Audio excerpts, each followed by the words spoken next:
He paid $1 for the 18-year-old virgin bride, but she screamed when the mountain man touched her. In a dusty frontier town, the crowd jeered as a terrified girl was sold like cattle. A hardened mountain man stepped forward, not for desire, but for mercy. Yet when he laid a hand on her shoulder, her cry split the night and sealed them both in scandal. The church bell tolled, the saloon doors swung wide, and forged papers soon declared them man and wife, whether they wanted it or not. As the snow fell in the high country, whispers turned to threats, and the law itself rose against them. A girl with nothing but her voice, a man with nothing but his honor, caught between a drunkard's greed, a saloon owner's revenge, and a judge's corruption.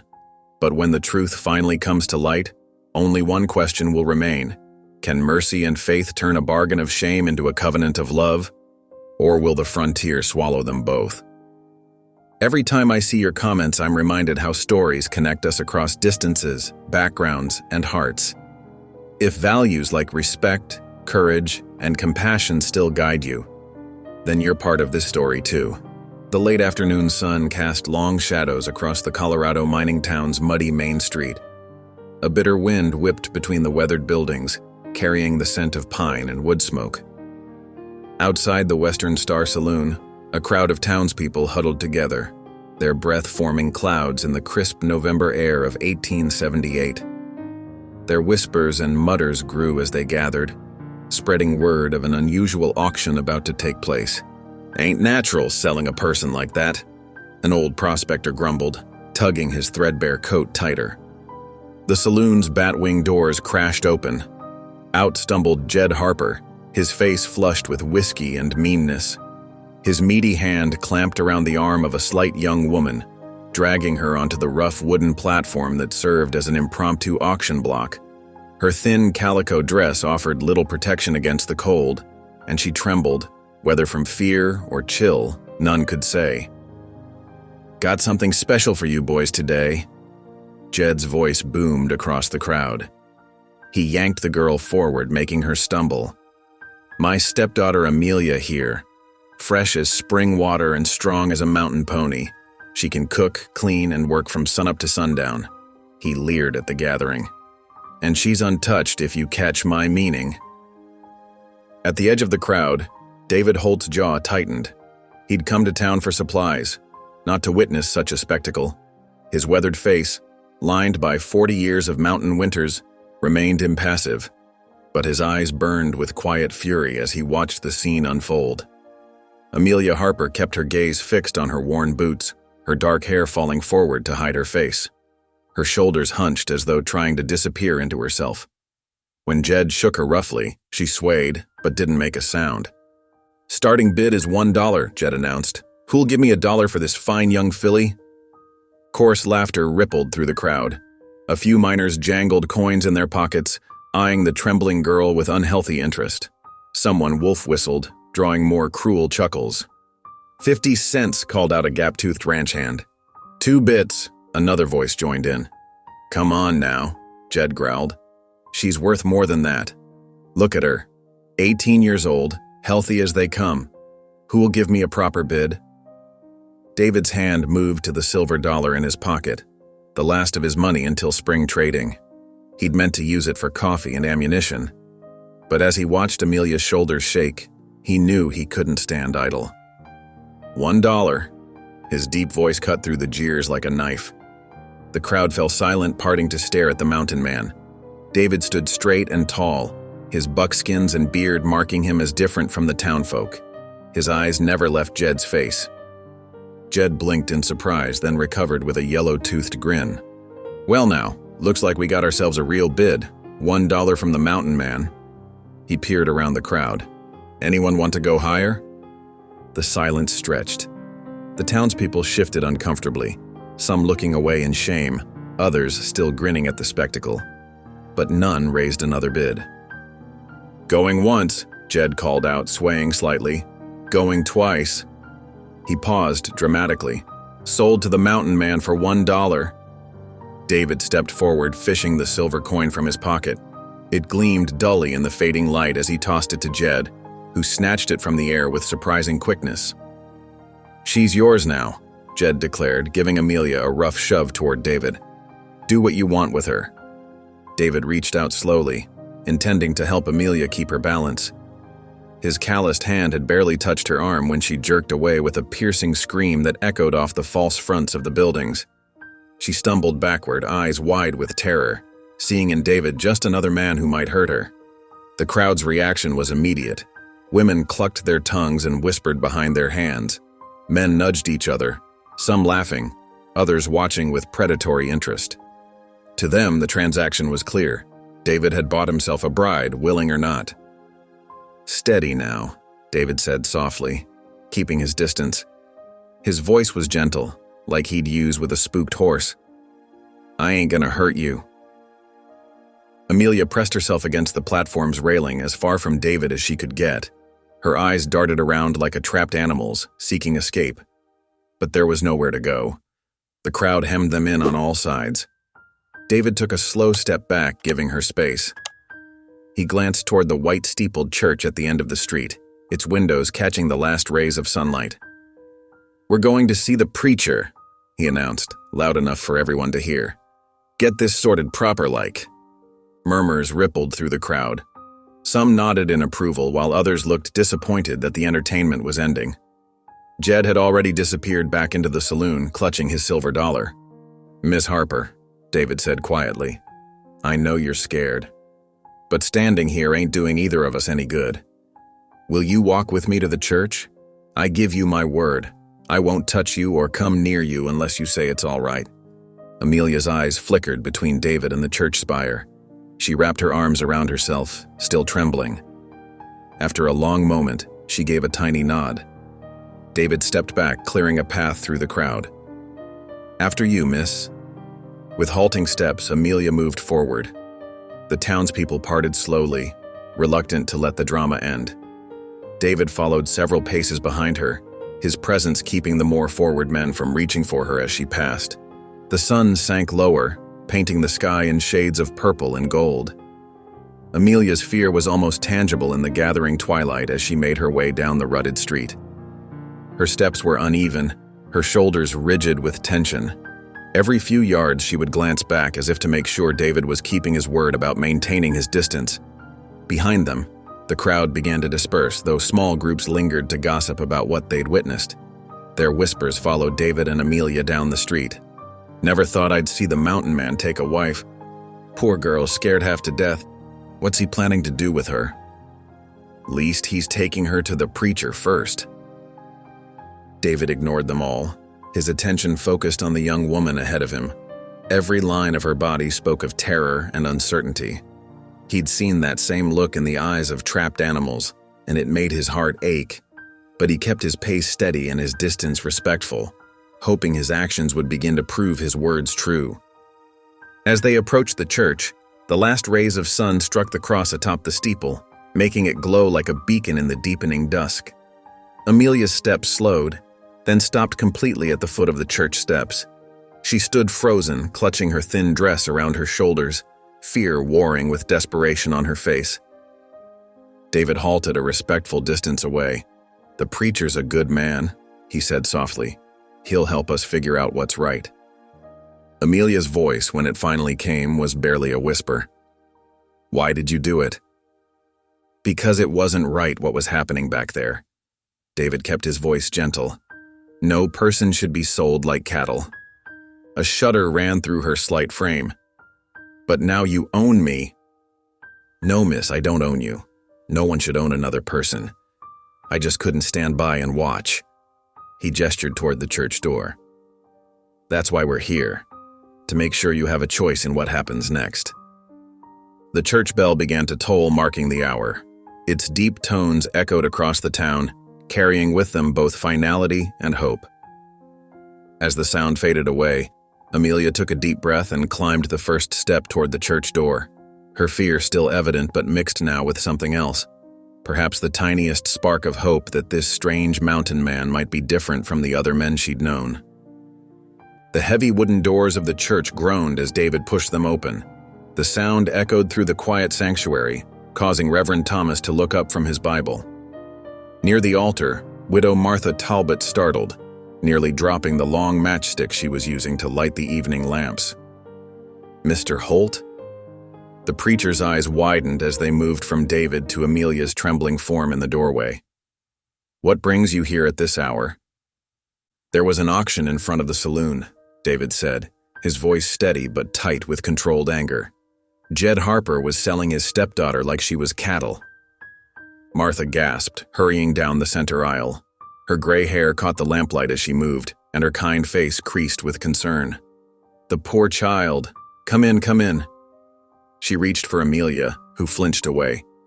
"I bought her freedom," David continued, staying by the door. "Not her body, not her service, just her freedom. I reckon the church is the best place for her tonight." Reverend Thomas set his Bible aside and stood, his expression grave. "You did right, David, though I fear such an act might bring trouble." He glanced toward the windows, where shadows moved as townspeople pressed their faces against the glass, trying to see what was happening. "Let them look," David said firmly. "Maybe they'll learn something about doing what's right instead of what's easy." Amelia remained frozen in the doorway, her thin arms wrapped around herself. Her eyes darted between David and the others, then to the windows where faces peered in. She looked ready to bolt at any sudden movement. "Child," Martha said softly, "no one here will harm you. Come sit by the stove where it's warm." A loud curse erupted from outside, followed by angry shouting. "That girl's worth more than $1." It was Buck Wilson, the saloon owner. His voice carried clearly through the windows. "I'll get her back one way or another. You hear me, Mountain Man?" David's hand tightened on his rifle, but he kept his voice calm. "Widow Talbot, would you mind closing those curtains? Give the girl some peace from prying eyes." Martha moved quickly around the sanctuary, drawing heavy velvet curtains across each window. The lamplight seemed warmer, more protective, once the outside world was blocked away. Still, Amelia jumped at every sound from the street. "Miss Harper," Reverend Thomas said gently, "please come sit down. You're safe here."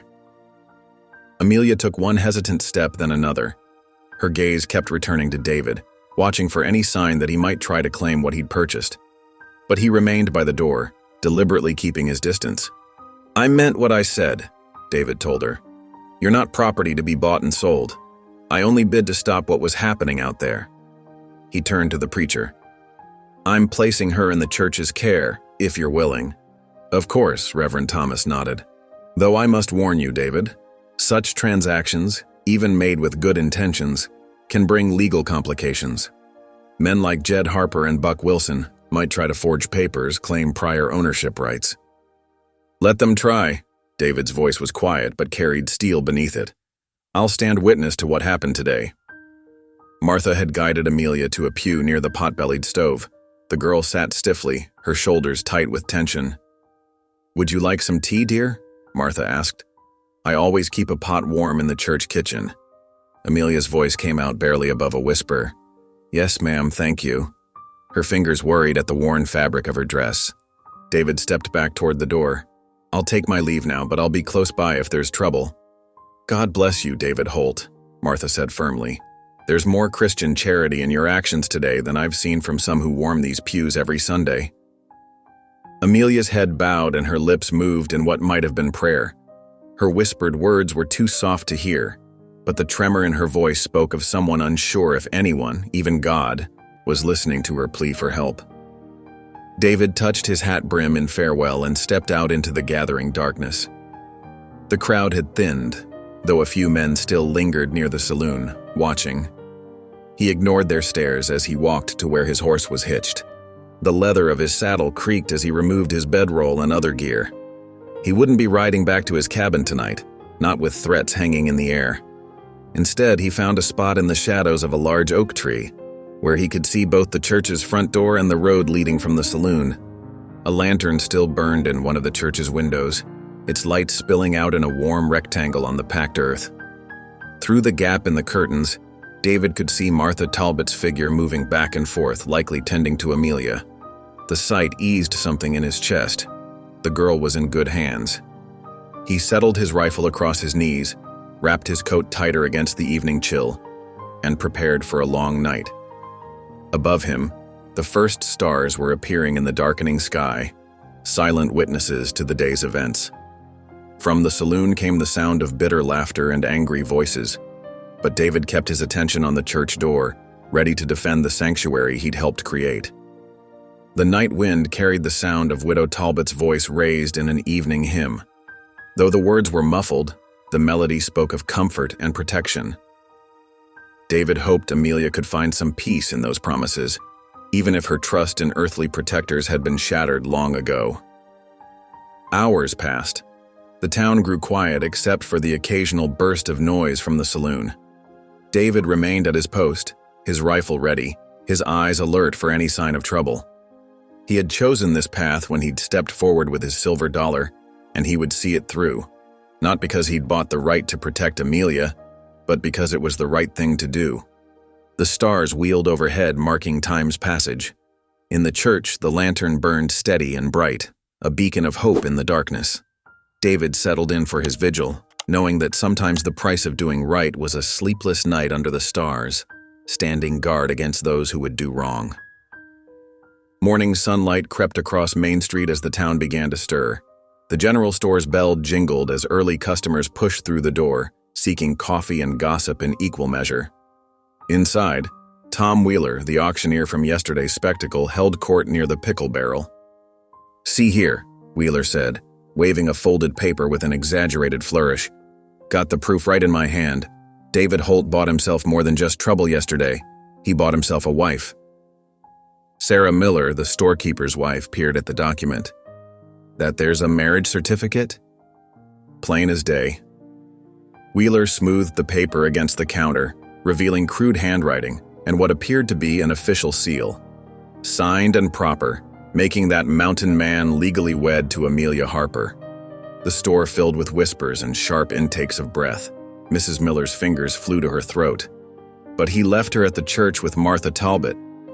"That's no way to treat a proper wife," someone muttered from the back. David heard the commotion as he approached the store for supplies.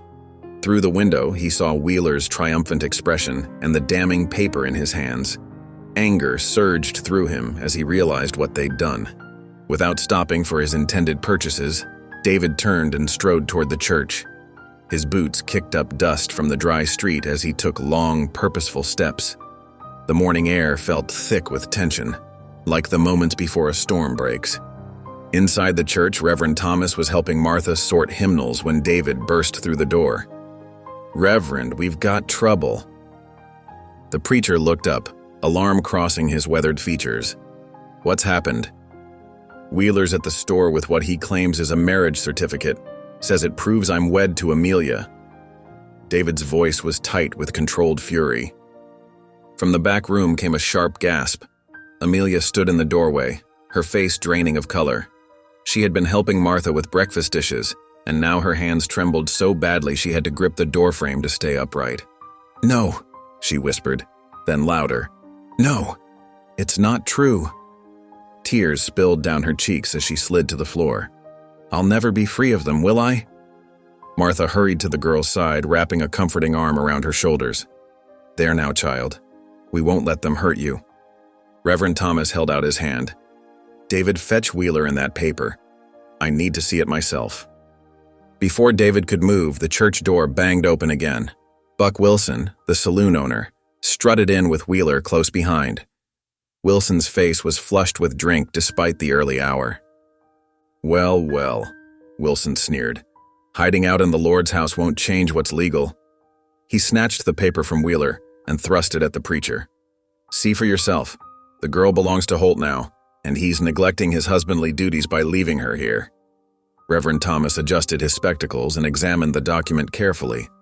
His frown deepened as he studied the writing and seal. "This type of forgery has torn communities apart before. I've seen it in other towns. False papers leading to violence and tragedy." The church bells began tolling noon, their sound heavy and ominous in the tense air.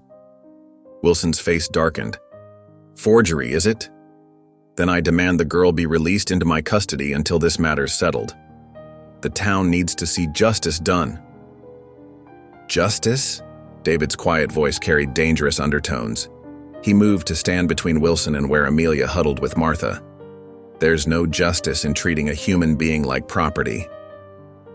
She'll remain here, Reverend Thomas said firmly, under the church's protection until the truth of this document can be verified.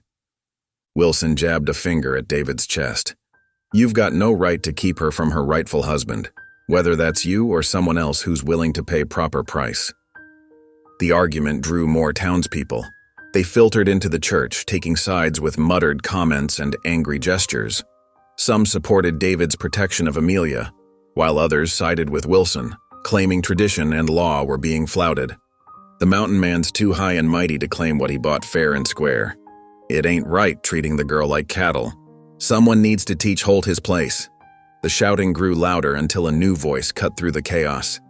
Hey, somebody owes me a drink.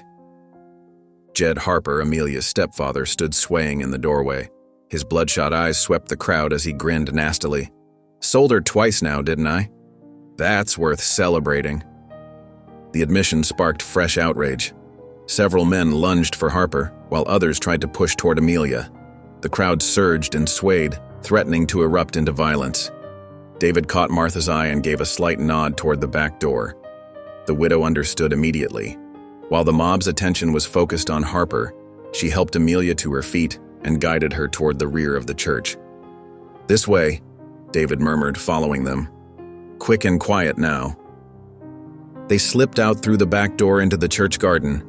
David's horse stood waiting, along with a smaller mare Martha sometimes rode to visit shut-ins. Can you ride? David asked Amelia softly.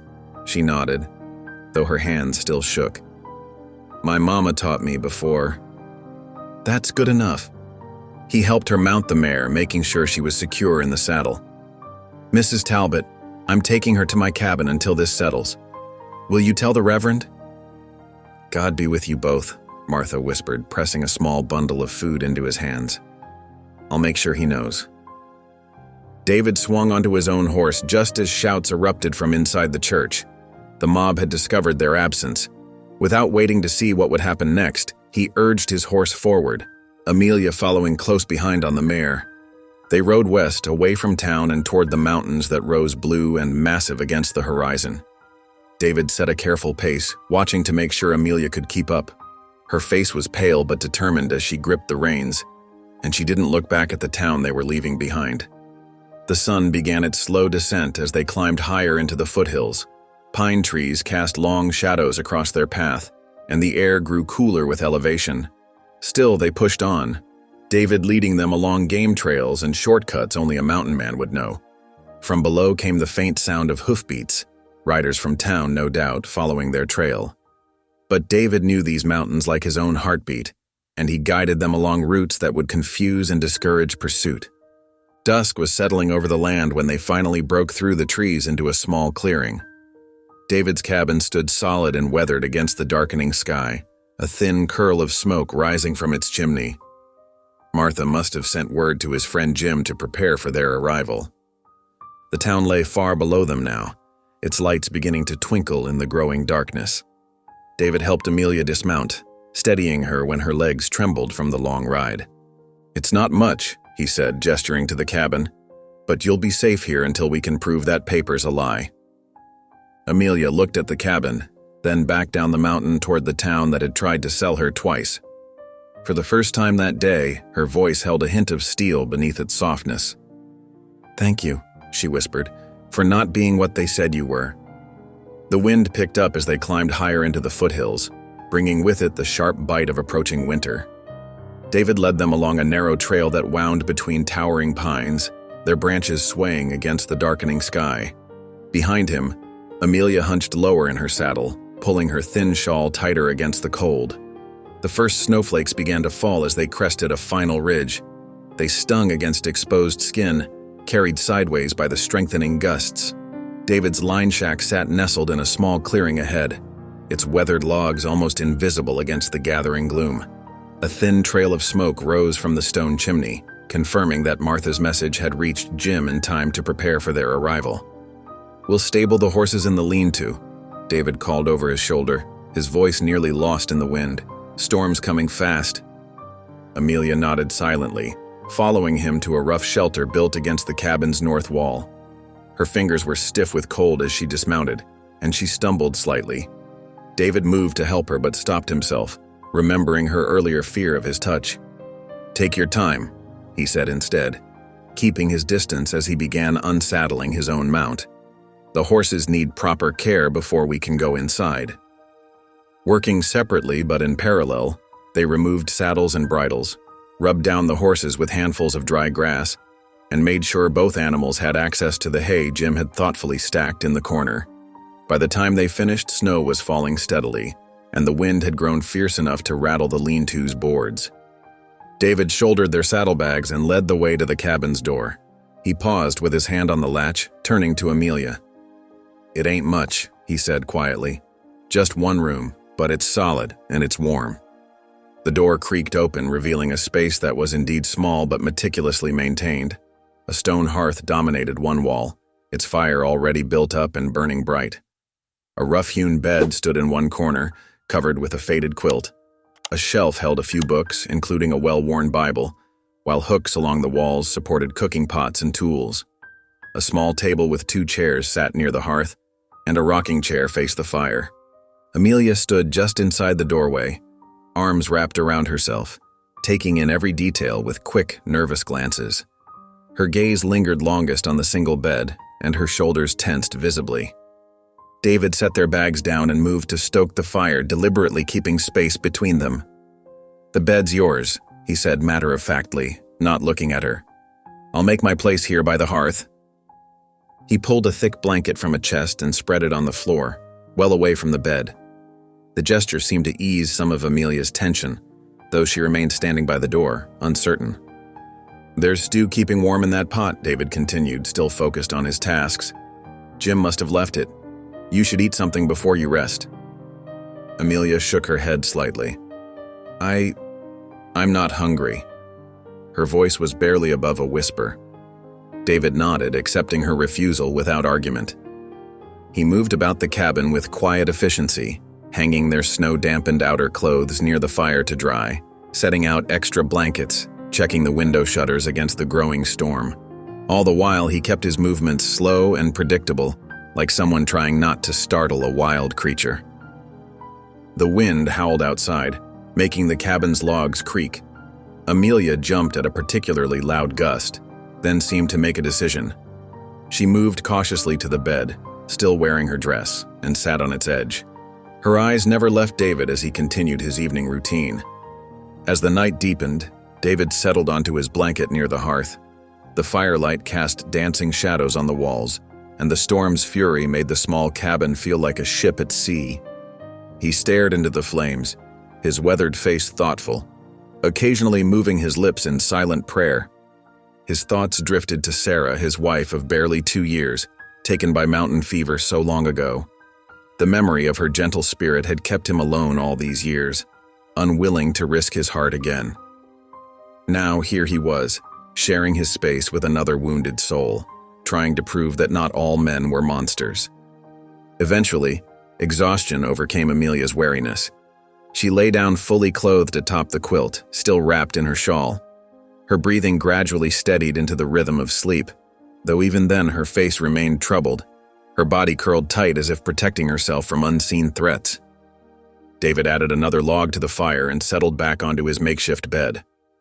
The storm raged on through the night, but inside the cabin, an uneasy peace held steady. Dawn arrived with surprising gentleness. The storm had blown itself out, leaving behind a world transformed by fresh snow. Sunlight sparkled through frost-covered windows as David quietly began his morning routine. The sound and smell of bacon sizzling in the cast-iron skillet finally roused Amelia. She sat up slowly, disoriented for a moment before memory returned. Her eyes found David by the hearth, where he was carefully turning strips of bacon and setting out 2 tin plates. "Morning," he said quietly, not turning around. "There's water in the basin if you'd like to wash up. Breakfast will be ready soon." Amelia hesitated, then rose and moved to the wash basin. She splashed cold water on her face and smoothed her hair as best she could, all while keeping David in her peripheral vision. When she finished, she stood awkwardly, unsure where to place herself. "You can sit," David said, gesturing to the table with his free hand. "Got bacon here, and some biscuits Jim left. They'll still be good warmed up." This time, Amelia accepted. She sat gingerly in one of the chairs, watching as David served up the food. He placed a plate before her, then took his own seat on the opposite side of the table, leaving plenty of space between them. She ate slowly at first, then with increasing appetite as hunger overcame caution. David focused on his own plate, not rushing her or trying to make conversation. Outside, morning light filtered through pine branches, casting dappled patterns across the snow-covered ground. Finally, Amelia set down her fork. She drew a deep breath as if gathering courage, then asked the question that had clearly been weighing on her mind. "Why did you do it? Why did you buy me?" David looked up, meeting her eyes directly for the first time since they'd arrived at the cabin. His face was serious, his voice quiet but firm. "To stop them. Nothing more. Nothing less." Amelia studied him in the morning light that streamed through the window, taking in his weathered features, the quiet strength in his bearing, the sadness that seemed to live in his eyes. For a long moment, neither spoke.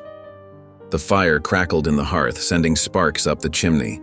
Outside, a jay called from a nearby pine, its voice sharp and clear in the winter morning. Amelia's hands were wrapped around her tin cup, and as she looked at David across the table, something shifted slightly in her expression. Not trust, not yet, but perhaps the first fragile seed of understanding.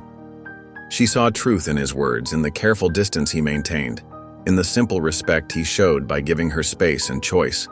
It wasn't much, this tentative truce between them, but it was a beginning. The mountain winter tightened its grip on the highlands. Snow piled deeper against the cabin walls, and frost etched delicate patterns across the window panes each morning. Inside, David stirred the hearth fire to life as dawn painted the sky in shades of pearl and rose. Amelia stood at the window watching him work outside through a clear spot she'd rubbed in the frosted glass. David's axe rose and fell in a steady rhythm, splitting logs for the ever-hungry fireplace. Her own arms ached from yesterday's attempts at chopping wood. The blisters on her palms stung, but she felt a quiet pride in the small pile she'd managed to split. "Best learn while the weather holds," David had told her 3 days ago, demonstrating the proper stance and grip. "Might come a time when you need to do this yourself." Now she watched his efficient movements, noting how he positioned his feet, the way he let the axe's weight do most of the work. She'd been clumsy at first, struggling with the heavy tool, but David's patience never wavered. He simply adjusted her grip, showed her again, and stepped back to let her try. The door creaked open, letting in a blast of cold air. David stamped snow from his boots and carried in an armload of split wood. "Storm's coming," he said, stacking the logs near the hearth. "Reckon it's time you learned about setting snares." Amelia pulled on the thick wool coat David had given her, his spare, worn soft with age. Outside, the air bit at her cheeks as they trudged through knee-deep snow. David carried coils of wire and showed her how to find rabbit runs beneath the drifts, explaining how to set snares along their paths. "Animals get desperate when snow's deep," he explained, demonstrating how to secure the wire. "They'll use the same trails over and over. That's when we can catch them easiest." Her fingers fumbled with the wire, but gradually she learned to tie the loops that would help keep them fed. David watched her work, offering quiet corrections when needed. The physical activity and focus on survival skills helped keep darker thoughts at bay, though they never fully left her. Later that afternoon, David brought out 2 pairs of snowshoes. "Can't always stay close to the cabin," he said, showing her how to strap them on. "Need to know how to move through deep snow if trouble comes." Amelia's first steps were awkward, and she fell more than once. But something about the challenge sparked determination in her. By sunset, she could manage a stumbling walk across the drifts, and the exercise had brought color to her cheeks. That evening, as they sat before the fire with bowls of rabbit stew, Amelia's voice broke the comfortable silence. "My stepfather," she began, then faltered. David didn't look up, giving her space to find her words. "After Mama died, he started drinking more. said I was nothing but a burden. Tears traced down her cheeks as she continued, the words spilling out like water from a broken dam.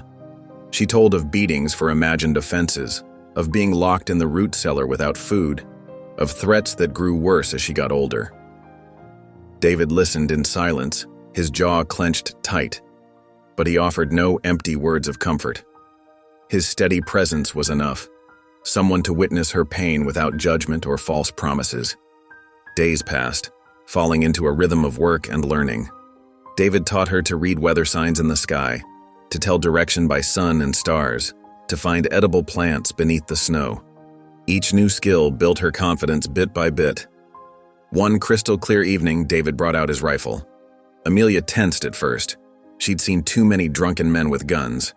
But David's movements were careful, deliberate as he showed her each part of the weapon. "A gun's a tool, nothing more," he said quietly. "Like an axe or a plow, can hurt or help, depending on who holds it." He demonstrated how to load the cartridges, how to sight along the barrel. "Might come a day when you need to hunt, or..." He didn't finish the thought, but Amelia understood. David set up an old tin can on a fence post and stepped back, offering her the rifle. Amelia's hands shook as she raised it to her shoulder, remembering his instructions about breathing. The crack of the shot echoed across the valley, scattering a flock of crows from a distant tree. The can spun off the post. A small, surprised smile touched Amelia's lips, her first since coming to the cabin.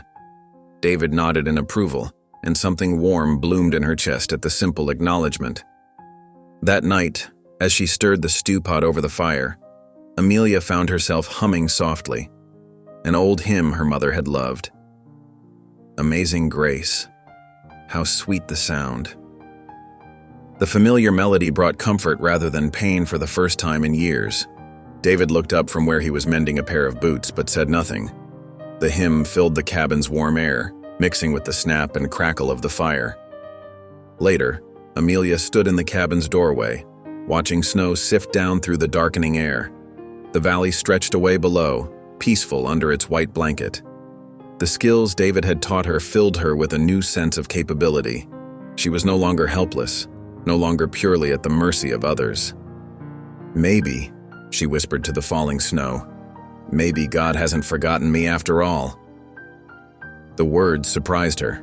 She hadn't meant to speak them aloud, but they felt true in a way prayer hadn't for a long time.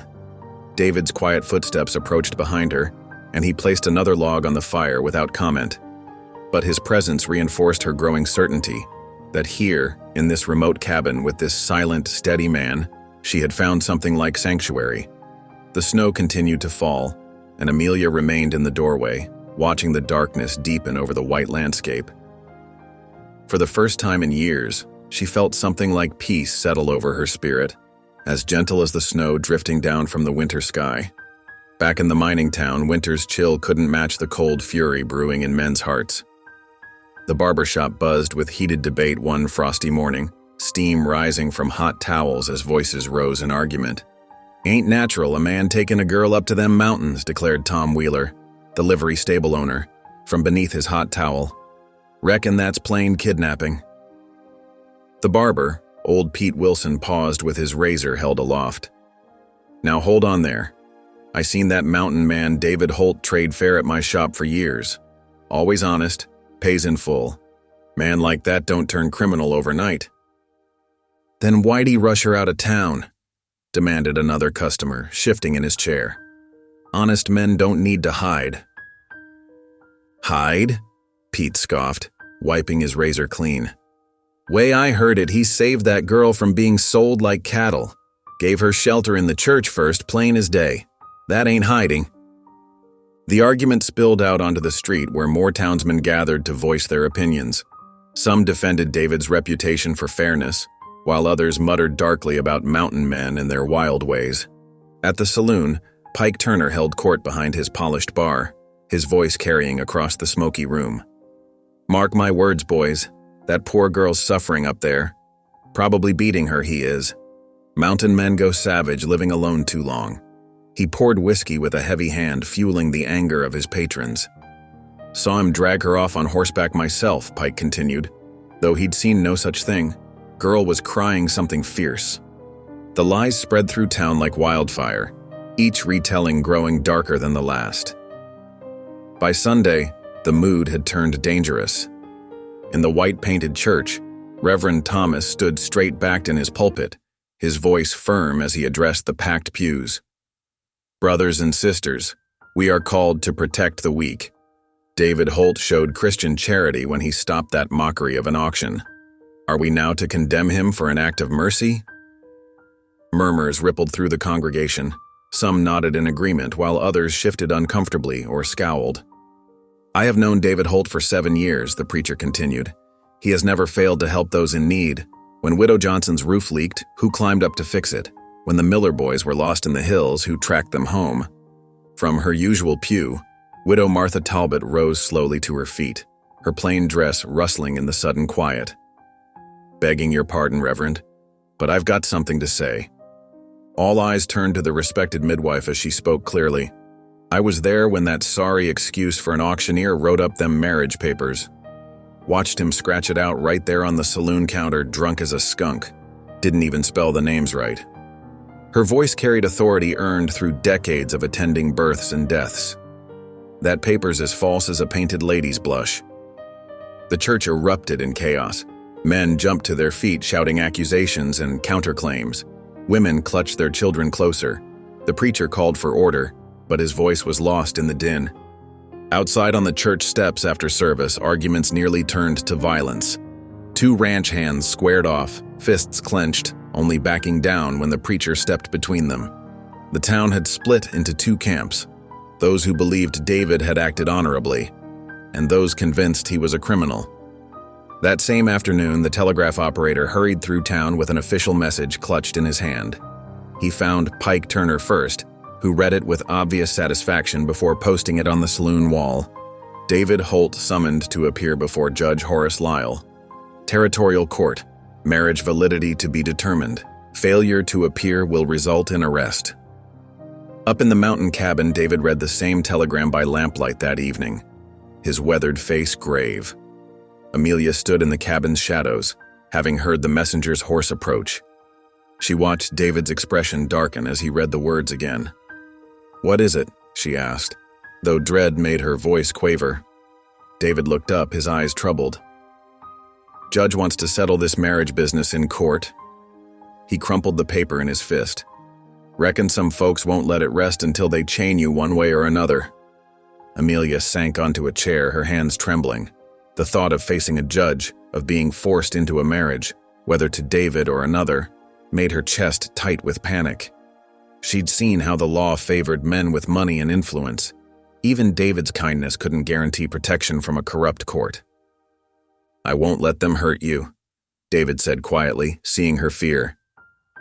He moved to the fireplace, feeding another log to the flames. "And I won't claim what isn't freely given. Made that promise to God and myself the day I bought your freedom." The fire crackled in the silence that followed. Outside, wind sighed through the pines, and somewhere in the distance a wolf howled, a lonely sound that matched the ache in Amelia's heart. Later that night, she lay in her bed, unable to sleep. The moon cast silver light through the cabin's single window, making patterns on the rough-hewn walls. In the past weeks, she'd begun to feel safe here, learning to survive, to trust her own strength. David had never tried to touch her, had taught her to defend herself, had given her space to heal. But now the world below threatened to shatter this fragile peace.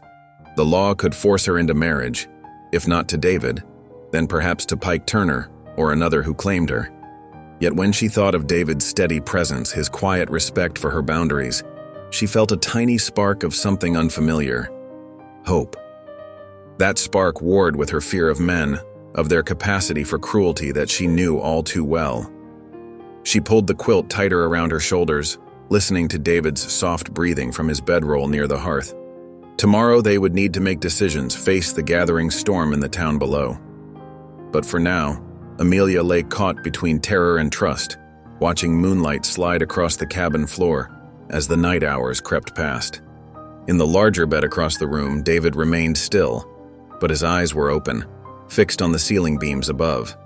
He too knew that tomorrow would bring hard choices. The law could be twisted, But he'd made a promise, both to himself and to the trembling girl he'd rescued. He would keep that promise, whatever the cost. The fire settled with a soft hiss of sparks, and outside, snow began to fall again, adding another layer of white to the silent mountain world. But down in the town, men's anger still smoldered, waiting for the spark that would set it ablaze. The morning after the storm dawned brilliant and clear. Sunlight sparkled off fresh snow, turning the mountain world into a dazzling expanse of white. Icicles dripped from the cabin's eaves, their steady patter marking time like nature's clock. David stood in the doorway, squinting at the crystalline sky. "Good day for mending," he said, gathering his repair supplies. Storms passed clean through. Amelia followed him outside, wrapping her shawl tighter against the crisp air. The past few days of being trapped indoors during the blizzard had left her restless, eager to help with anything useful. David settled onto a rough-hewn bench near the cabin wall, spreading out his collection of worn gear. Snowshoes with broken lacings lay alongside torn leather straps and frayed rope. He patted the space beside him, inviting Amelia to join in the work. "Might as well learn this too," he said, picking up a damaged snowshoe. "Never know when you'll need to fix your own gear up here." Amelia sat down, watching intently as David's weathered hands demonstrated how to weave new lacings through the wooden frame. His fingers moved with practiced ease, threading the rawhide strips in complex patterns. "Your turn," he said, handing her the other snowshoe and some fresh lacing. Amelia's first attempts were clumsy. The rawhide strips tangled, and her knots came loose almost immediately. She tried again, tongue caught between her teeth in concentration, but the results weren't much better. "Oh," she exclaimed as another knot slipped free, undoing her careful work. Before she could stop herself, a small laugh escaped her lips, bright and unexpected as birdsong. The sound startled her, and she clapped a hand over her mouth, eyes wide. David looked up from his own work, a smile crinkling the corners of his eyes. He chuckled, deep and warm, and suddenly the morning air filled with their shared laughter. The sound echoed off the snow-covered pines, making the cold mountains seem less lonely. Amelia's hands dropped to her lap, still holding the tangled lacing. I can't remember the last time I laughed," she said softly. "Not since I was little, before Mama died and Pa remarried." Her voice caught on the memories. "Stepfather said proper girls shouldn't laugh, said it was unseemly." David's hand stilled on his work. "Ain't nothing unseemly about joy," he said quietly. "Bible itself says there's a time to laugh." They worked in companionable silence for a while, the sun climbing higher overhead. Amelia's fingers gradually grew more confident with the lacings, though she still made plenty of mistakes. Each error brought a small smile instead of fear, and sometimes another tentative laugh. As afternoon shadows lengthened across the snow, David began gathering up the mended gear. "Best get supper started," he said, standing and stretching his back. "Getting colder again." Inside the cabin, Amelia stirred a pot of beans while David sliced salt pork. The familiar domestic routine had become comfortable over the weeks, each knowing their tasks without discussion. As they sat down to eat, the warmth of the day's shared laughter seemed to linger in the air between them. "Had a wife once," David said suddenly, his spoon pausing halfway to his mouth. "Sarah was her name. Fever took her, 15 years back." He set the spoon down, his eyes distant. "Left me hollow inside. Couldn't bear to stay in our cabin after. That's when I moved up here, lived mostly alone till..." He trailed off, gesturing vaguely at the present. Amelia sat very still, understanding the weight of this confession. "Did she laugh much?" she asked softly. "All the time," David replied, a sad smile touching his lips. "Had a laugh like sunshine. Wasn't till today I realized how much I missed hearing laughter in these walls." Their shared wounds hung heavy in the air between them, yet somehow the acknowledgement brought its own kind of comfort. They finished their meal quietly, each lost in thought. After the dishes were cleared, David reached for the Bible that sat on its shelf. It was their evening custom to read scripture together, though Amelia usually just listened. Tonight, though, When David held out the book, she took it with trembling hands. I'm not very good at reading, she admitted, cheeks flushing. Stepfather said it wasn't proper for girls to waste time with books. Ain't nothing improper about God's word, David said firmly. He moved his chair closer, not touching her but near enough to help. Start with Psalms. 23rd's a good one. Amelia opened the Bible carefully, finding the passage. Her finger traced beneath each word as she read haltingly. The Lord is my shepherd. I shall not want. When she stumbled over words, David's deep voice supplied them gently, without judgment. Together they worked through the familiar psalm, Amelia gaining confidence with each verse. The firelight flickered over the pages, and outside the evening wind whispered through the pines. As she closed the Bible, Amelia's hands lingered on its worn leather cover. The day's events, the laughter, the shared confidences, this moment of guidance, had shifted something fundamental between them. The fear that had gripped her that first day at the auction seemed very far away. I screamed when you touched me that day, she said quietly, still looking down at the Bible in her lap. But now, her voice wavered but grew stronger with certainty. I'd scream if you let go. The fire crackled in the hearth, sending shadows dancing across the cabin walls. In that moment of raw honesty, the distance they'd traveled from fear to trust stretched out behind them like tracks in fresh snow, leading to this place of tender companionship.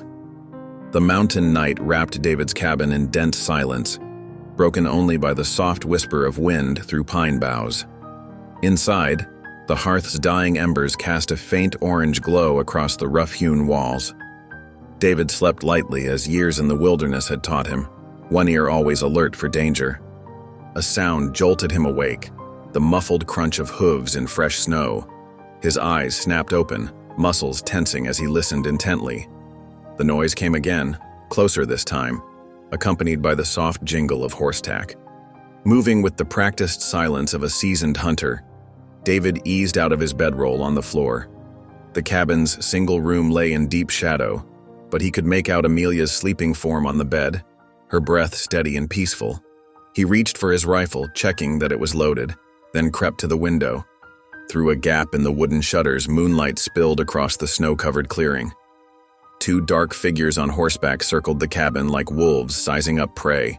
Their faces were hidden beneath pulled-down hats, but their intentions were clear in the way they studied the cabin's defenses. David's jaw tightened. He recognized the horses. They belonged to the Wallace brothers, known troublemakers who often did the saloon owner's dirty work.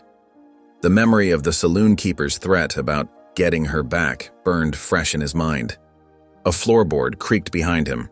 David turned to see Amelia sitting up, fear widening her eyes as she registered the tension in his posture. He pressed a finger to his lips, then motioned for her to move behind the stone hearth where she'd be better protected.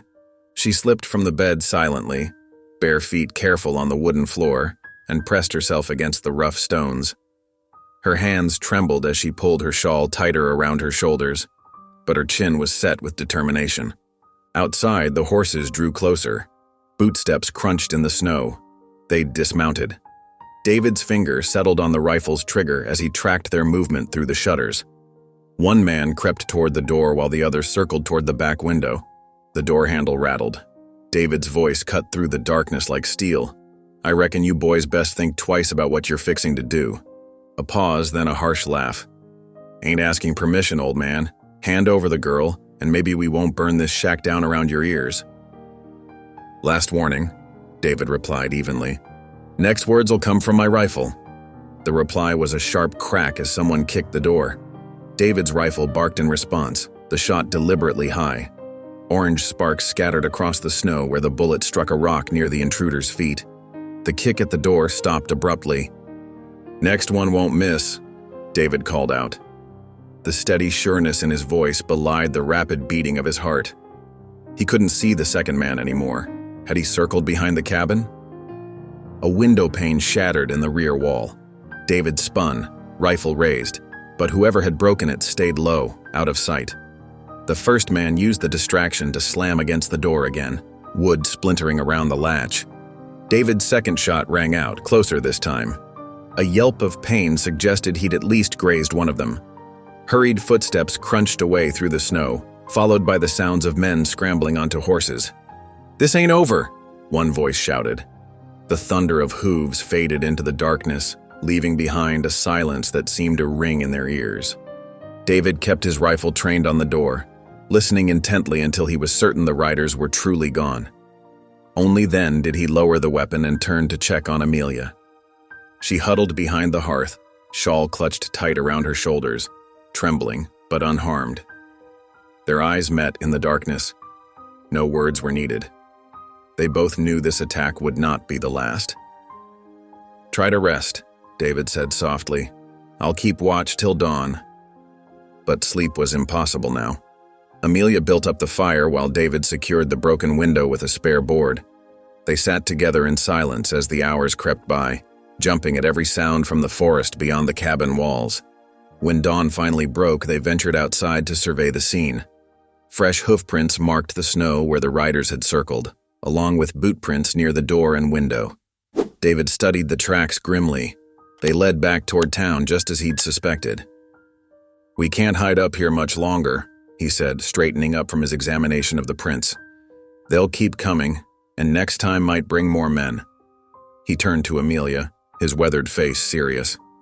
"The law's gonna force our hand soon enough anyway with that court summons. Better to face it on our terms than theirs." Amelia nodded, her face pale but resolved in the early morning light. They returned inside and began gathering supplies for the journey: dried meat, hard bread, extra ammunition. David helped Amelia layer on her warmest clothes: wool stockings, heavy skirt, thick coat. He wrapped his spare muffler around her neck himself, his rough hands gentle as he tucked it secure. Before they left, Amelia knelt on the cabin floor. Her voice trembled at first, but grew stronger as she prayed aloud. "Lord, give us strength for what's coming. Guide our path through this valley of shadows. Help us stand firm in your truth when men would twist it to evil ends." David stood listening, his own head bowed in respect. The simple faith in her words humbled him, reminding him of Sarah's prayers long ago. After a moment, he knelt beside Amelia, adding his own silent petitions to hers. When they finished praying, they stepped out into the gray morning. The sky hung low and heavy, promising more snow. David helped Amelia mount his horse, then swung up behind her. The animal plodded forward, picking its way carefully through the deep drifts. As they descended the mountain trail, David felt Amelia's tension in how rigidly she held herself. He knew she was thinking of the town that lay ahead, the suspicious faces, the wagging tongues, the men who would try to claim authority over her fate. But there was steel in her spine now that hadn't been there when he'd first brought her up this same trail. The horses' hooves made steady tracks through the pristine snow, marking their path down toward whatever justice or judgment awaited them in the valley below. Behind them, David's cabin grew smaller against the mountainside, a lonely outpost in the vast wilderness. Ahead, heavy clouds threatened, but they rode on together, knowing they could no longer hide from what must be faced. 2 days after fleeing the mountain cabin, David and Amelia rode into town under a pale winter sun. Their journey had been slow and careful, taking shelter in abandoned barns when the wind grew too bitter. Now, as they approached the courthouse, exhaustion showed in their slumped shoulders and drawn faces. The courthouse steps were already crowded with townsfolk despite the early hour. Women in wool shawls huddled together, whispering behind gloved hands. Men in heavy coats stomped their boots against the cold, their breath forming clouds in the frosty air. All eyes turned to watch as David helped Amelia down from the horse. "Stay close," David murmured, placing himself between her and the muttering crowd. His hand rested protectively on her back as they climbed the wooden steps. Inside, the courtroom buzzed with tension. Rough benches groaned under the weight of what seemed like half the town. The air was thick with wood smoke from the pot-bellied stove, and the sour smell of unwashed bodies packed too close together. Judge Horace Lyle sat behind his elevated desk, his jowly face already flushed from the flask he kept in his desk drawer. His small eyes gleamed with satisfaction as David and Amelia entered. He had a reputation throughout the territory for taking bribes, and the way he smirked at the saloon owner suggested today would be no different. "Order in this court," Lyle called out, banging his gavel more for show than necessity. The crowd settled, though the undercurrent of whispers continued. The auctioneer was called first, strutting to the front like a preening rooster. From his coat pocket he produced a folded paper with flourish. "The marriage certificate, Your Honor. Signed and witnessed proper-like on the day of sale." David's jaw tightened as the judge examined the document. Even from where he sat, the crude forgery was obvious.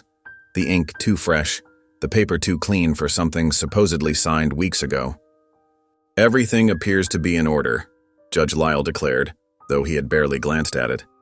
"This establishes that David Holt did indeed purchase and wed Amelia Harper on the date in question." The saloon owner was next to testify, his boots clicking across the wooden floor as he approached the front. He had slicked back his hair with bear grease and put on his best vest, but nothing could hide the calculating cruelty in his eyes. "Your Honor," he began, voice dripping with false concern, "I witnessed this man drag that poor girl away against her will. She screamed. Everyone heard it. Then he kept her prisoner up in his mountain shack for weeks, doing Lord knows what to her." He shook his head in exaggerated dismay. "Ain't right. A young girl being abducted like that." Murmurs of agreement rippled through one side of the courtroom. The other half shifted uncomfortably, remembering how the saloon owner himself had tried to bid on Amelia that day. "Miss Harper," Judge Lyle's voice cracked like a whip, "take the witness stand." Amelia rose on shaky legs. David wanted to steady her, but the bailiff stepped between them. She looked so small as she made her way to the front, her worn dress hanging loose on her thin frame. "Now then," the judge leaned forward, "did this man force himself upon you?" Amelia's fingers twisted in her skirt. "No, Your Honor. Mr. Holt never touched me improper. He gave me his bed and slept on the floor. He taught me to survive in the mountains. He protected me." "Ah, but did he force you to go with him that night? Did you consent to this marriage?" "No, I didn't consent, but there wasn't any real marriage. He only bought me to..." "So you admit he purchased you without consent and took you to his isolated cabin?" The judge's voice carried triumphantly across the courtroom. A clear case of bride stealing, complicated by unlawful imprisonment of a minor. "No!" Amelia's voice rose in desperation. "You're twisting everything. He saved me from..." "Silence!" Judge Lyle slammed his gavel. "This court has heard enough. David Holt, you are hereby charged with bride stealing, false imprisonment, and corruption of a minor. Bailiff, take him into custody." The courtroom erupted. David stood calmly as the bailiff approached with iron shackles, but his eyes never left Amelia. She tried to run to him, but rough hands held her back. "David!" she cried out, struggling against the men restraining her. "It'll be all right," he called to her, even as the shackles clicked shut around his wrists. "Keep faith." They led him out through the angry crowd. Men spat at his feet, hurling curses. David hunched his shoulders, trying to shield Amelia from the worst of it as they were paraded down the courthouse steps. She reached for his hand one last time before they were torn apart, her fingers cold and trembling against his calloused palm. The jail cell was barely big enough for David to stretch out, with a thin straw pallet in one corner and a bucket in the other. Through the narrow window, he could see snow beginning to fall again, fat flakes swirling in the bitter wind. The iron bars felt like ice against his hands as he gripped them, watching helplessly as Amelia was dragged away toward her stepfather's waiting wagon. Her strangled sob carried across the street. "No, please, don't make me go back there." But her stepfather just laughed, rough and mean, as he shoved her onto the wagon seat. The same men who had spat at David now tipped their hats to this drunkard who had tried to sell his own stepdaughter. David's knuckles whitened on the bars as the wagon rolled away. Through the thickening snow, he caught one last glimpse of Amelia's face turned back toward the jail, tears freezing on her cheeks. Then she was gone, leaving him alone with the howling wind and the mocking echo of the judge's gavel. Night fell early, as it always did in winter. David sat on the thin pallet, staring at the patch of star-filled sky visible through his window. The same stars would be shining down on Amelia, wherever she was. He prayed she would find the strength to endure until he could find a way to help her. Justice might wear a crooked face in that courtroom, but David had to believe that truth would prevail in the end. The sound of boots crunching on snow drew his attention. The night guard passed by, lantern swinging, keys jingling at his belt. Somewhere in the distance, a dog howled at the moon. And in his cold cell, David Holt kept his vigil, watching the snow fall through iron bars, his thoughts never straying far from the girl who had learned to trust him, only to be thrust back into the very danger he had tried to save her from. The wooden floorboards creaked beneath Amelia's feet as she huddled in the corner of her stepfather's shack. Night had fallen hours ago, but sleep remained a distant hope. The familiar stench of cheap whiskey filled the one-room dwelling, mixed with wood smoke from the dying fire. Her stepfather sprawled in his chair by the hearth, bottle dangling from his limp fingers. His snores rattled like wagon wheels on rough ground. Empty bottles littered the floor around him. He had spent what little money remained from selling her the first time. "Worth more'n $1, he had slurred earlier, jabbing a finger in her direction. "Gonna get me a whole case of whiskey next time. Maybe that saloon keeper'll pay proper now." Amelia pulled her thin blanket tighter, trying to stop her trembling. The temperature had dropped sharply after sunset, and bitter wind whistled through gaps in the wallboards. Her breath came out in visible puffs in the frigid air. In the darkness, she closed her eyes and remembered David's lessons. His steady voice seemed to whisper in her ear, "Breathe slow and deep, like you're lining up a shot. Fear's natural, but don't let it rule you." She practiced now, drawing air in through her nose and releasing it slowly through her mouth. The familiar exercise helped calm her racing heart, just as it had when David first taught her to handle his rifle. A log shifted in the fireplace, sending up a shower of sparks. Her stepfather grunted and shifted in his chair. The bottle slipped from his fingers, clattering on the floor. He didn't wake. Amelia's gaze moved to the door. She had barred it earlier, but she knew from bitter experience that wouldn't stop him once he roused himself. Soon he would wake, angry and thirsty, looking to trade the only thing of value he had left, her. "You're stronger than you know," David had told her one evening as they sat by his cabin fire. "God didn't give you a spirit of fear, but of power and love and self-control." Drawing those words close like armor, Amelia rose silently from her corner. Her cloak hung by the door, and she eased it off its peg without a sound. The heavy wool settled around her shoulders, still carrying the scent of mountain pine from her weeks in David's cabin. Her stepfather's snores hitched for a moment. Amelia froze, heart pounding, but his breathing settled back into its rough rhythm. With trembling fingers, she lifted the door bar and set it aside. The hinges protested softly as she eased the door open just wide enough to slip through. The night air hit her like a physical blow, so cold it stole her breath. Snow had been falling steadily, coating the ground in white silence. Amelia pulled her cloak tight and stepped into the darkness. The snow crunched beneath her boots. Another skill David had taught her, walking quiet even in fresh powder. She moved carefully away from the shack, expecting at any moment to hear her stepfather's angry roar behind her. But the only sounds were the soft whisper of falling snow and the distant howl of a coyote. The moon hung low and full, casting blue-white light across the transformed landscape. Amelia's breath clouded before her face as she made her way toward town. The church stood as a dark silhouette against the starry sky, its steeple reaching heavenward like a finger pointing to God. Light glowed faintly from the preacher's adjoining house. He often stayed up late studying his Bible. Amelia hesitated at the church steps, snow settling on her shoulders. This was where David had first brought her, trusting her to the preacher's protection. Surely she would find sanctuary here again. Her knock echoed in the still night. After a moment, footsteps approached and the door opened to reveal the preacher's concerned face. "Amelia? Child, what are you doing out in this weather?" "Please," she whispered, voice shaking. "I can't go back there, he'll sell me again. He said so himself." The preacher's face creased with sympathy and worry. He ushered her inside, where a fire still burned in his study hearth. Amelia held her hands out to the warmth, feeling returning to her frozen fingers in painful tingles. "I want to help you," the preacher said, settling into his chair. "But without proof of any wrongdoing, your stepfather has legal claim as your guardian. The law gives him that right." "The law?" Amelia's voice cracked. "The law let him sell me like cattle. The law put David in jail for trying to help me." She paced the small room, David's lessons about courage when afraid burning in her heart.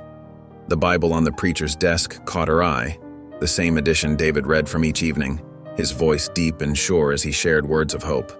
Amelia stopped pacing.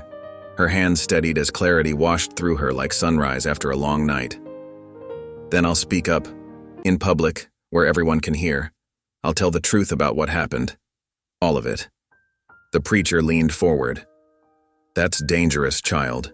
Your stepfather, the saloon keeper. They won't take kindly to such talk. I don't care anymore, Amelia said, squaring her shoulders. David taught me that sometimes you have to stand your ground even when you're afraid. He's in jail because he tried to protect me. Now it's my turn to fight for him. She reached for the Bible on the desk, holding it close to her chest like a shield.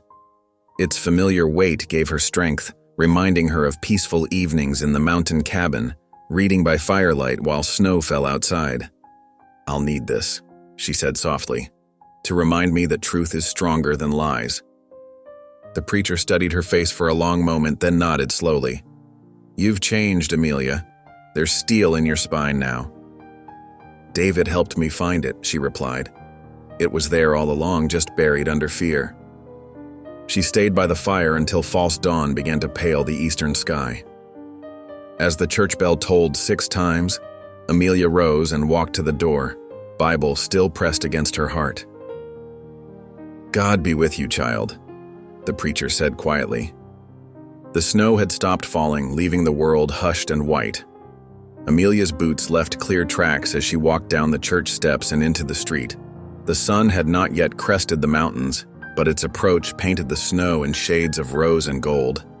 Early risers were already stirring, the baker opening his shop, ranch hands heading to the livery stable, women drawing water from the town well. They stopped and stared as Amelia walked past, her cloak dusted with snow, the Bible held before her like a lantern in the dim light. More townsfolk emerged from their homes, drawn by the unusual sight. Whispers followed in Amelia's wake. Isn't that the girl David Holt bought? What's she doing out alone? Look how she's changed. Amelia kept walking, head high, David's lesson singing in her blood. Breathe steady, stand firm, trust in truth. The growing crowd of onlookers swirled around her like snowflakes in the wind, but she refused to let their stares shake her resolve. The morning air bit sharp and clean in her lungs as she made her way toward the town square. With each step, she felt stronger, more certain. David had given her the tools to survive. Now she would use them to fight for both their futures. Dawn broke over the mountain peaks, sending rays of light spearing through the cold air. They caught in Amelia's hair like a crown as she walked, turning the snow at her feet to diamonds. The watching townsfolk fell silent, sensing something momentous about to unfold in their midst. Amelia's boots left firm prints in the fresh snow as she walked on, the Bible steady in her hands, her fear transformed to purpose. The time had come to speak her truth, no matter the cost. The pale winter sun climbed higher as Amelia reached the town square. Her heart thundered in her chest, but she forced herself to breathe slowly, just as David had taught her during their shooting lessons. More townspeople gathered, drawn by the unusual sight of a young woman standing alone in the fresh snow, Bible held before her like a shield. I have something to say, Amelia called out, her voice wavering at first but growing stronger. About the auction, about David Holt, and about the truth. The morning crowd grew larger. Amelia spotted her stepfather stumbling from the saloon, his face twisted with rage. The corrupt judge stood on the courthouse steps, watching with narrow eyes. But she also saw friendly faces. The preacher, several women from church, and workers who had shown her kindness. My stepfather sold me at auction like I was cattle, Amelia continued, her clear voice carrying across the square. He was drunk, desperate for whiskey money. He would have handed me over to any man with $1, no matter how cruel. Murmurs rippled through the crowd. Some men shifted uncomfortably, remembering how they had laughed and jeered that day. Others nodded, encouraging her to continue. David Holt stepped forward not to buy me but to save me. He took me straight to the church and placed me in the preacher's care. He never laid a hand on me, never claimed any rights over me. Amelia's voice grew stronger with each word. The marriage certificate they wave around is a lie, forged by men who profit from others' suffering. The saloon owner pushed through the crowd, his face red with anger. "You ungrateful girl. Who are you to question legal documents? The judge himself recognized that paper." "I saw you forge it," a strong voice rang out. Widow Martha Talbot stepped forward, her gray head held high. "I was cleaning the saloon that morning, and I watched you and the auctioneer write up that false paper, laughing about how you'd force the girl back from David's protection." The crowd buzzed with this revelation. The judge tried to restore order, pounding his walking stick against the courthouse steps. "This is highly irregular. Such accusations have no place." He fell silent as the thunder of hoofbeats approached. A Cherokee scout rode into the square, his horse's breath steaming in the cold air. He dismounted smoothly, nodding respectfully to the gathering. "I come to speak of David Holt," he announced in clear English. "Years ago, in this same town, he risked his life to save Cherokee children from being sold to traders. When others looked away, he stood firm. He fought for those who could not fight for themselves." The scout's words fell like stones into still water, sending ripples of shock through the crowd. Many of the older townsfolk looked down, shame evident on their faces as they remembered that dark chapter in their town's history. "David Holt is a man of honor," the scout continued. "He follows the true path, protecting the innocent. This I know in my heart." The saloon owner sneered, trying to salvage his position. "Don't listen to these lies. A half-breed's word against proper papers? Against the law?" But his words no longer carried the same weight. The crowd had shifted, many people now glaring at him instead of nodding along. The judge seemed to sense the changing tide, his face growing pale beneath his neat beard. Amelia felt strength flowing through her, replacing her fear. She knelt in the snow, uncaring of the cold seeping through her skirts. Opening the Bible in her hands, she began to pray aloud. "Lord, you see all hearts," she said, her voice clear in the sudden hush. "You know who speaks truth and who spreads lies. Give us the courage to stand for what's right, even when it's difficult. Help this town see justice done, not just what's written on paper, but what's true and honorable in your sight." The square fell silent except for the whisper of wind through the buildings. Even those who rarely attended church seemed moved by the simple sincerity of her prayer. The widow knelt beside her, adding her own quiet, "Amen." One by one, other women joined them, kneeling in the snow. Then some of the men removed their hats, bowing their heads. The saloon owner's face twisted as he watched his influence crumble. "This ain't right," a gruff voice called from the crowd. It was old Tom Peterson, who had worked the mines for 30 years. "We all saw what happened at that auction. We knew it wasn't right then, and we did nothing. Ain't we gonna do something now?" "The girl speaks truth," another voice agreed. "My wife was there when the widow saw them forging that paper." "David Holt's a good man," a ranch hand added. "Helped my family through a hard winter, never asked nothing in return." The murmurs grew louder, more insistent. People began calling for justice, for the truth to be heard properly. The judge tried to restore order, but his commands fell on deaf ears.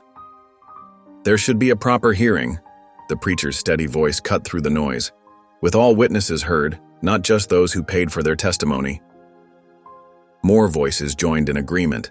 The crowd's mood had transformed from curious onlookers to active participants, demanding fairness. The saloon owner backed away, his face dark with thwarted rage.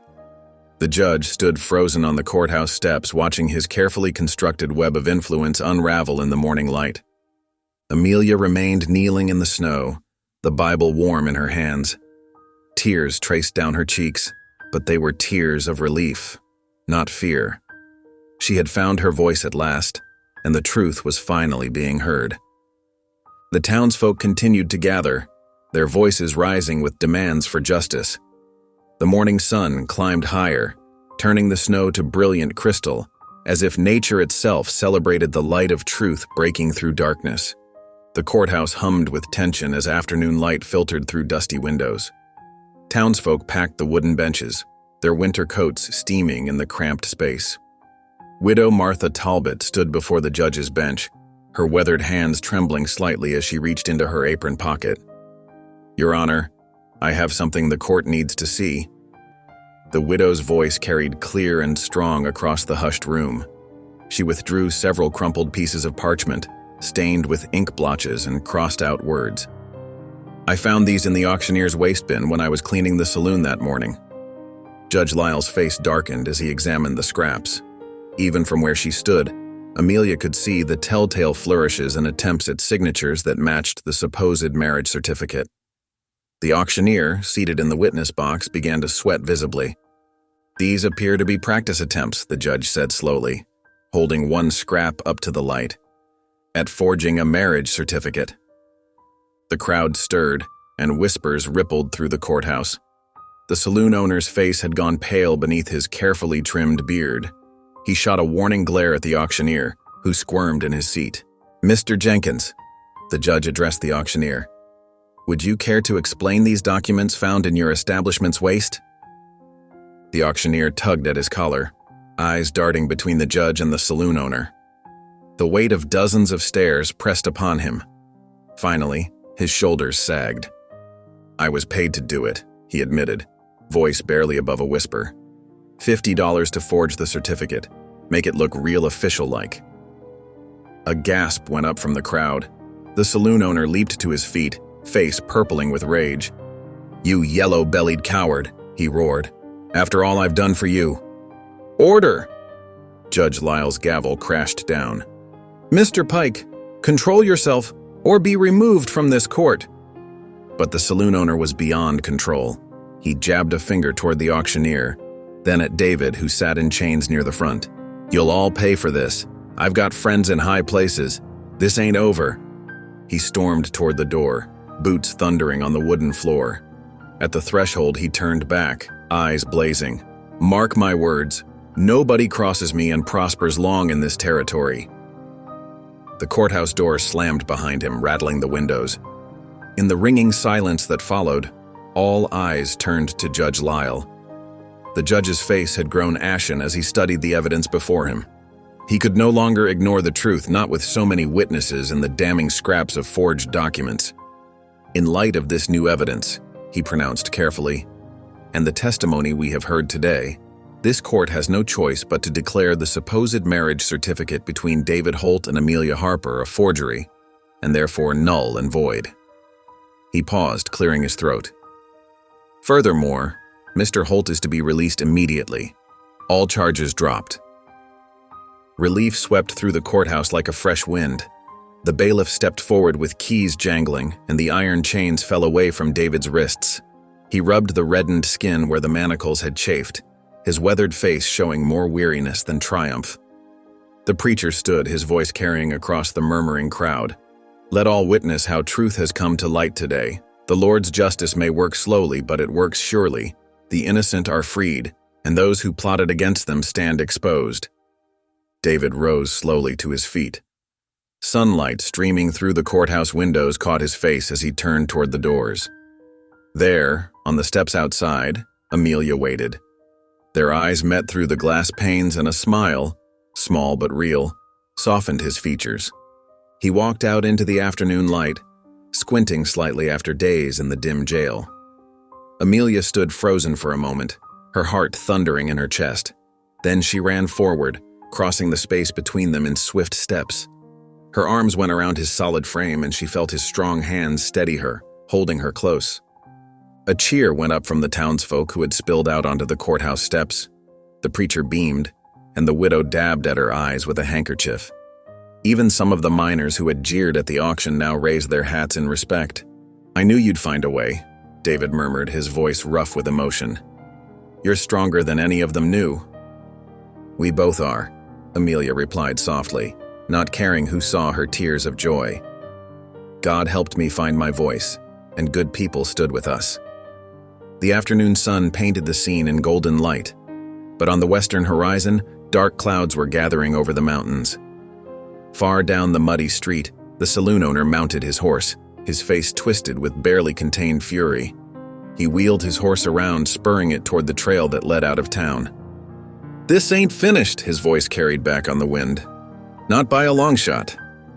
But his threat seemed hollow now, swept away by the crisp mountain air. The townsfolk gathered closer, offering handshakes to David and kind words to Amelia. The widow stepped forward with a basket of fresh bread and preserves. The preacher spoke of holding a Thanksgiving service. Children darted between the adults, their laughter bright in the afternoon air.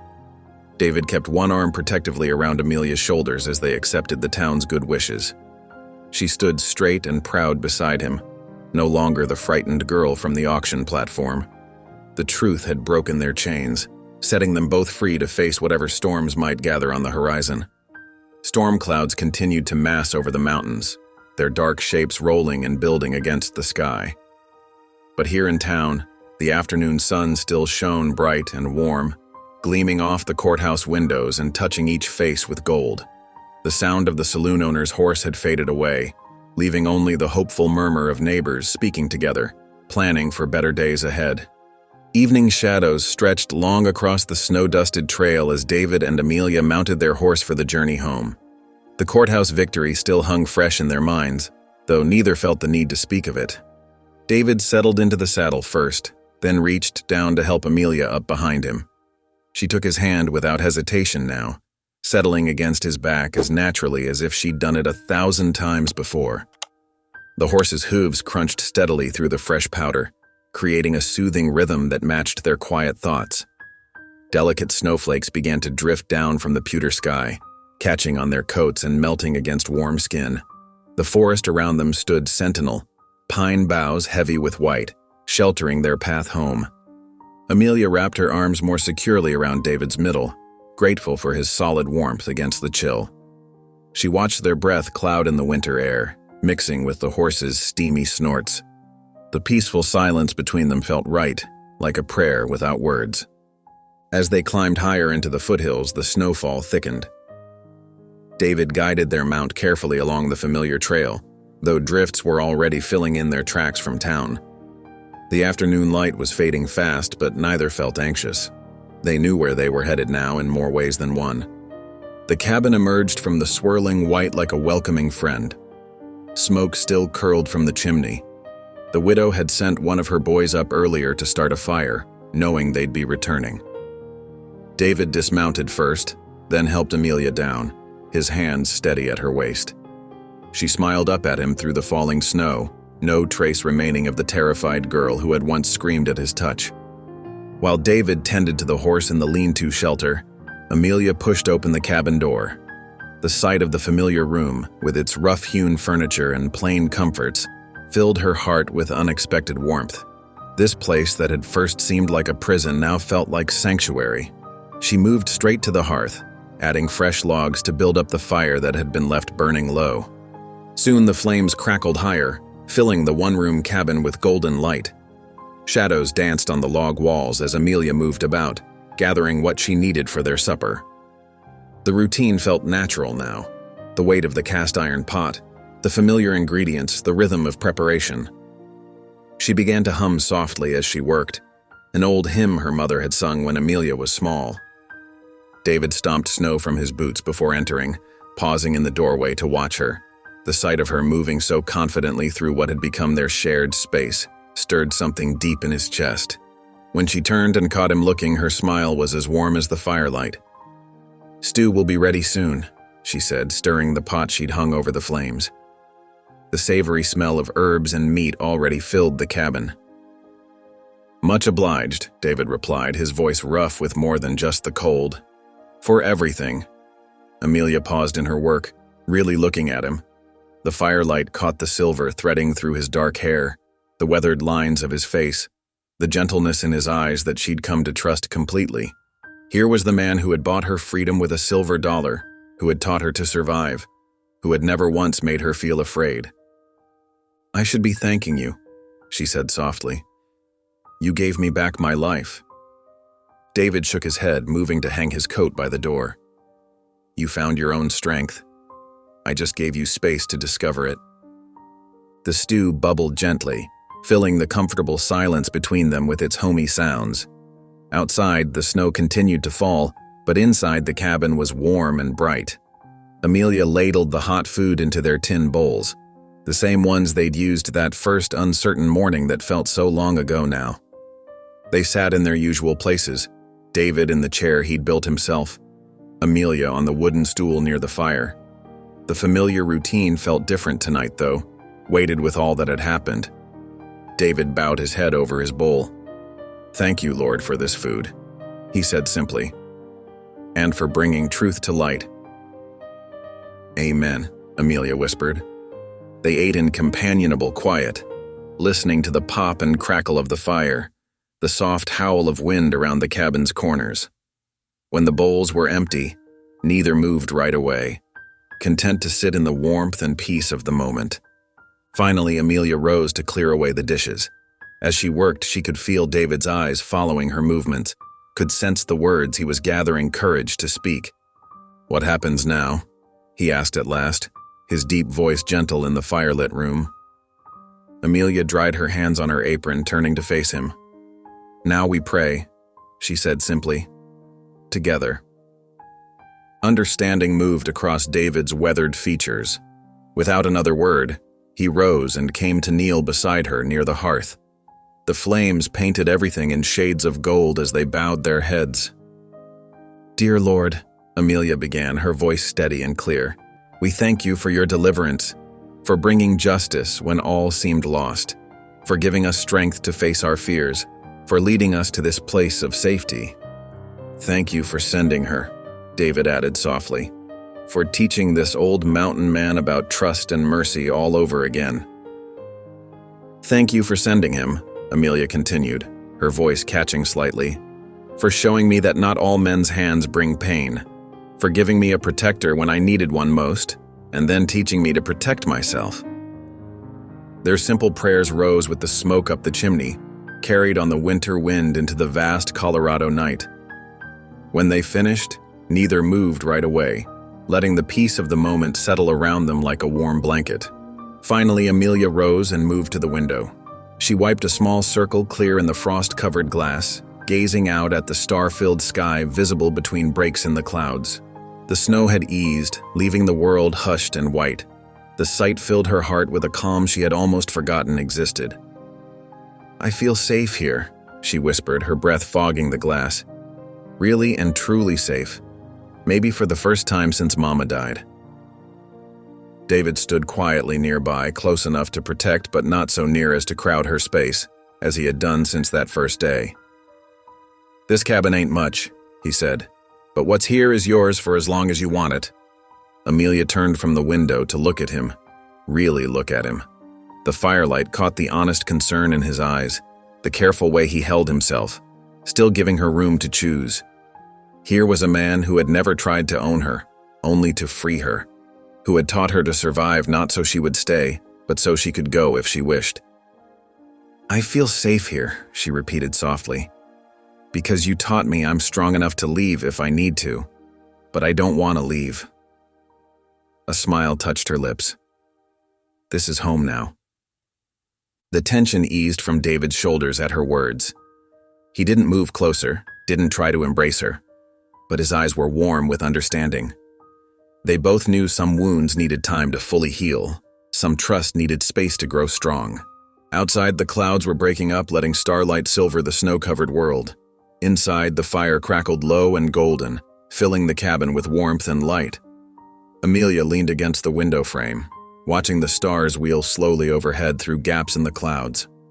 For the first time in longer than she could remember, she felt no need to look over her shoulder, no urge to run or hide.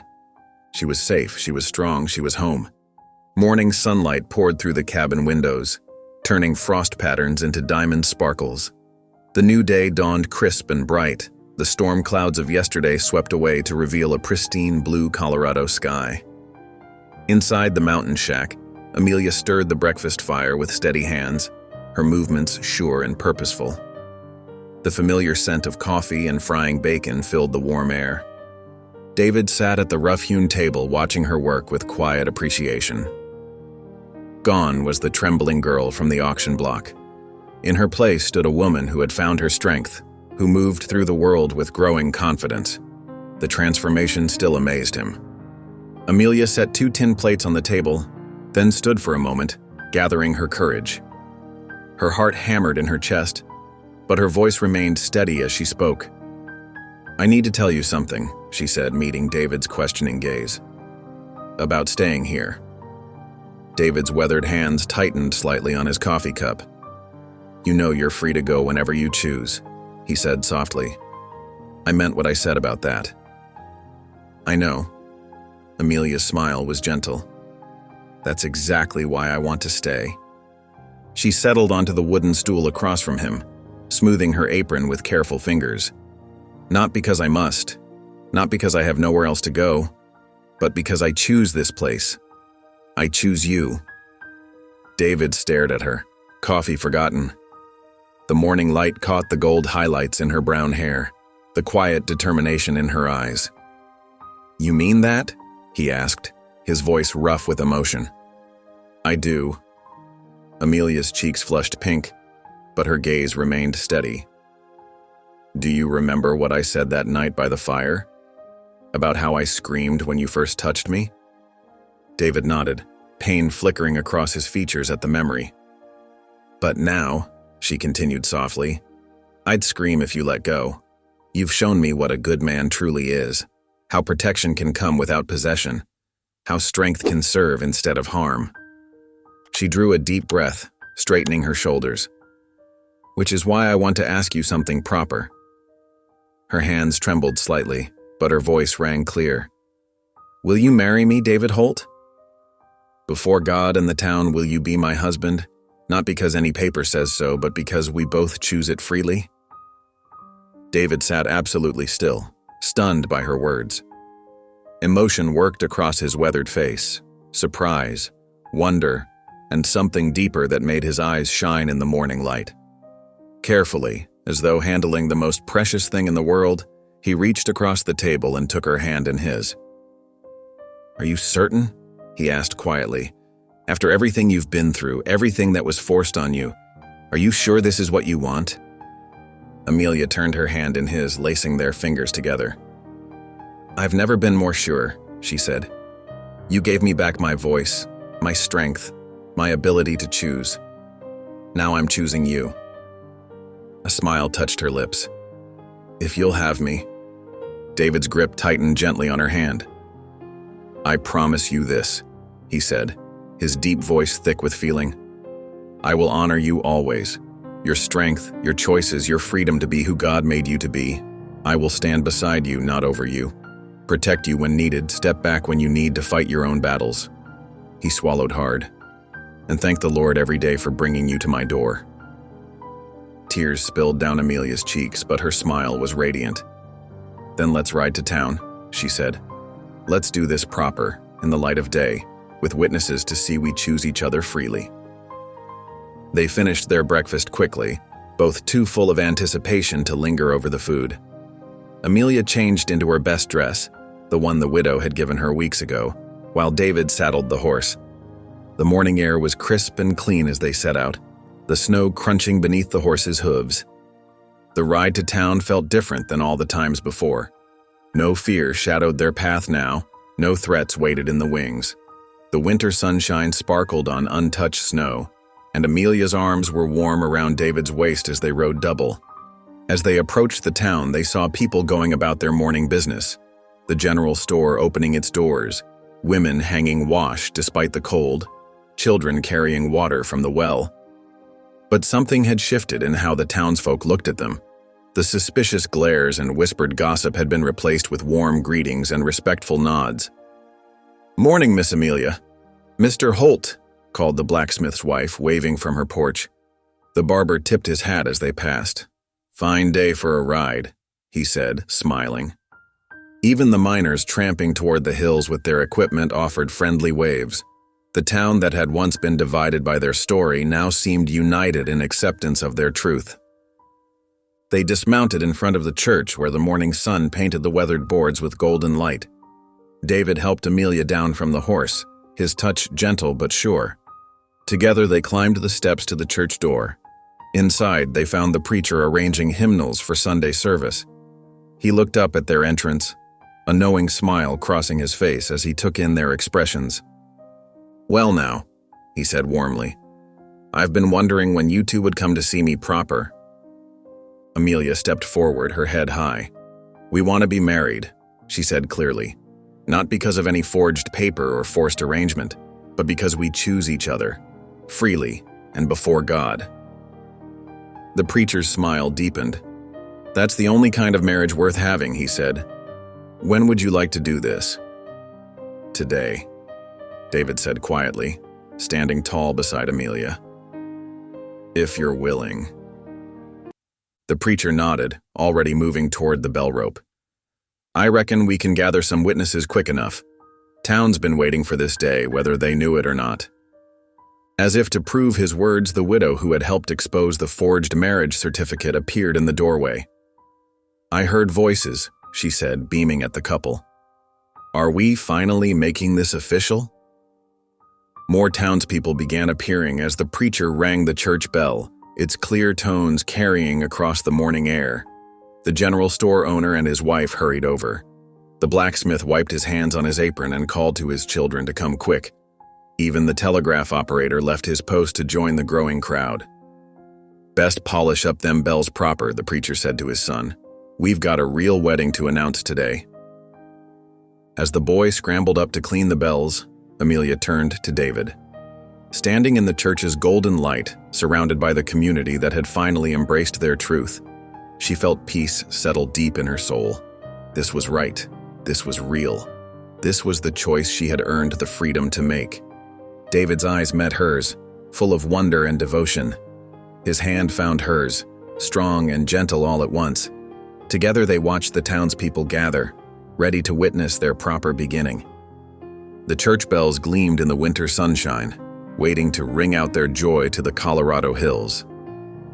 Snow drifted like delicate lace through the winter morning as townspeople filed into the church. The wooden pews creaked beneath heavy coats, and Sunday best as the preacher took his place at the altar. His voice carried clear and strong through the hushed sanctuary. "We gather today to witness God's providence," he began. "Through trials and darkness, His mercy lights the way. Today we celebrate a covenant of love, born not of force, but of free hearts choosing each other." Widow Martha Talbot stood proudly beside Amelia at the church doors. Together they began the walk down the narrow aisle, pine boughs and ribbons marking their path.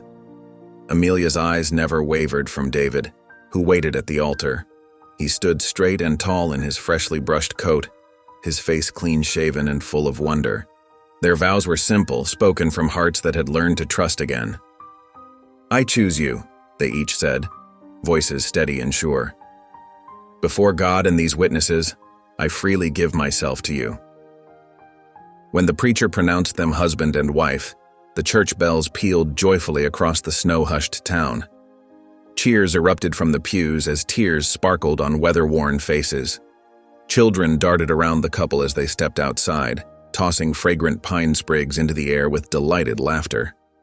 The Cherokee scout, standing apart from the crowd, inclined his head in solemn blessing of their union.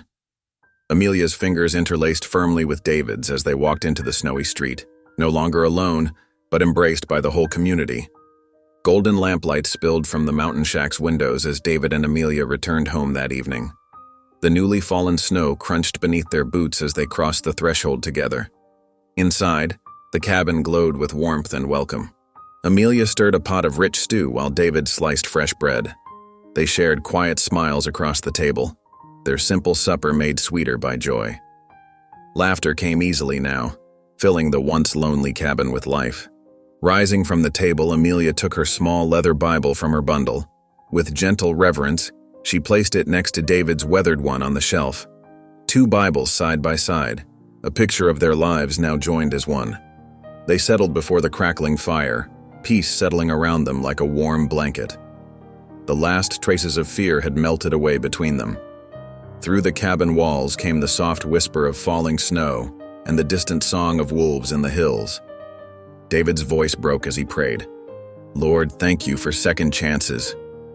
Amelia nestled against his shoulder, her words soft but sure. "You bought me that day, but you never owned me. You gave me back to myself. Now I give myself to you." The fire popped and sparked, bathing them in its gentle glow as they began their new life together. Thank you for listening. Stories connect us in the most unexpected ways. If you felt that spark today, make sure you're subscribed. I share a new one daily, and the next might change your day.